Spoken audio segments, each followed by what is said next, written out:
Hey there, friends and enemies, Jopa here again, and today I absolutely need to talk to my fellow Space Marines about what the heck you guys are doing during the Reliquary Operation, because it just blows my mind. So I'm going to give a few pointers on how to handle this, because it just does not make a lick of sense to me, and I've been struggling for a couple days with this and just seeing teammate after teammate do some of the most bizarre things. So if you didn't know, this is the mission where you go through, you navigate the catacombs in order to eventually destroy the war beacon.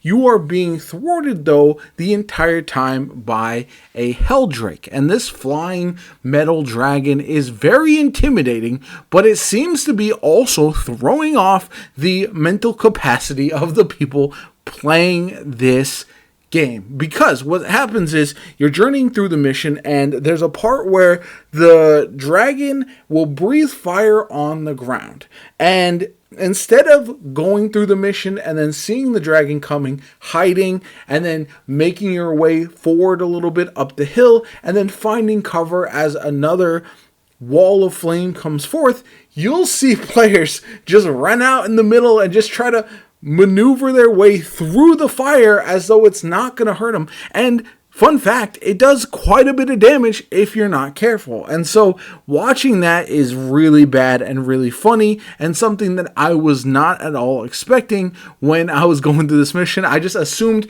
after the first time playing it on the easiest difficulty, everyone would understand how to avoid the fire, so that way you're not taking unnecessary damage, you're not wasting some of your med kits so that you don't have heals for the boss, and otherwise trying to avoid just getting absolutely nuked by this rain of fire. Another thing to note, and this actually applies to a lot of different missions, is you don't have to waste your time and resources fighting every enemy in the mission. There are often times where your objective is to proceed from one area to the next, and by doing so, you essentially will shut a door behind you and not have to fight these enemies, because you really aren't gaining any benefit from fighting a bunch of adds that will continuously respawn and potentially cost you health, healing, or other resources when you don't need to do it. Plus, again, you're wasting a bit of time that isn't necessary. But then we move on to the Helldrake boss fight. And if you haven't fought this one already, it is pretty interesting. I actually really enjoy this fight.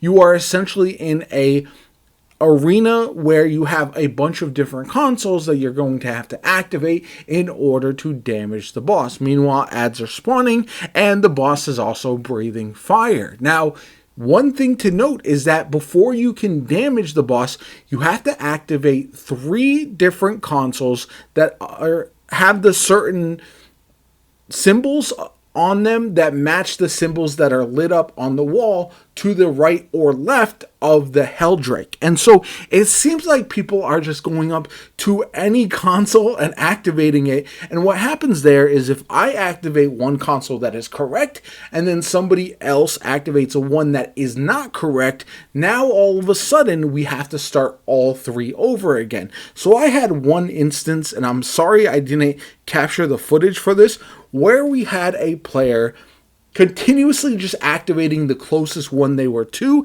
and it reset us every time to the point that the whole team wiped. Because what happens oftentimes is you're activating a console and then the enemies are swarming you, you're not able to clear adds, and then the boss breathes fire, and then you got to restart that because you don't activate it quickly enough, and then all of a sudden your whole team is decimated. So it can be incredibly frustrating, and something that maybe it's my time from Destiny and looter shooters where you have different puzzles to solve as you're facing bosses, but it really does feel like a lot of players don't understand how this boss works, and it's relatively straightforward once you do so. So this is a general PSA.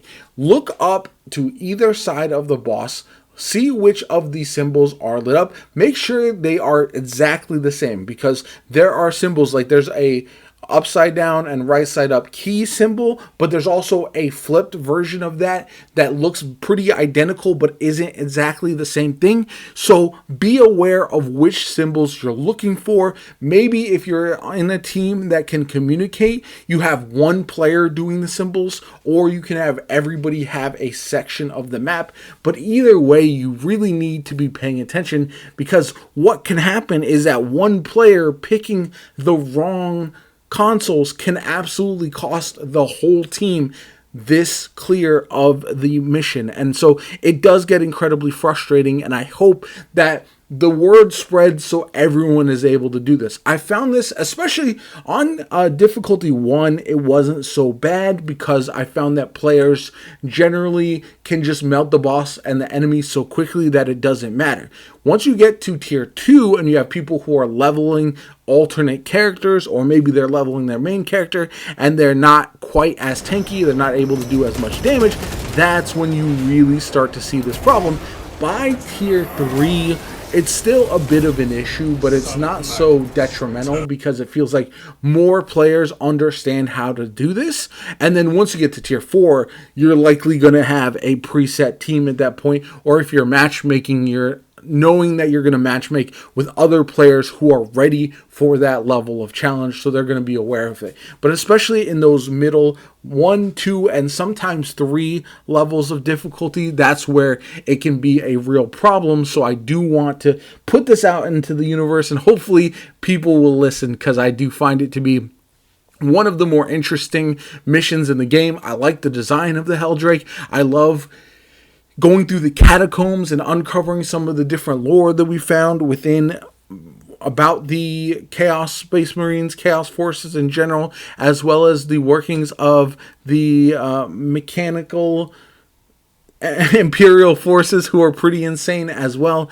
And overall, I do like this mission. I think it is pretty well designed. I like the challenge. Definitely once they increase and add a 5th difficulty level, this one's going to be pretty wild.